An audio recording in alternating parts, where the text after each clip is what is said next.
ഇന്ന് ജൂൺ 19 വായനാ ദിനം.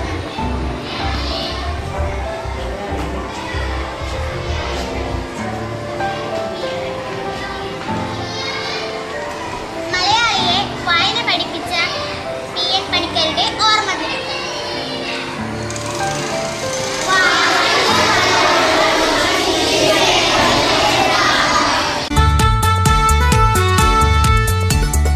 അക്ഷരസ്നേഹികളെ ഒത്തൊരുമിച്ചിടാം, അക്ഷരസ്നേഹികളെ ഒത്തൊരുമിച്ചിടാം.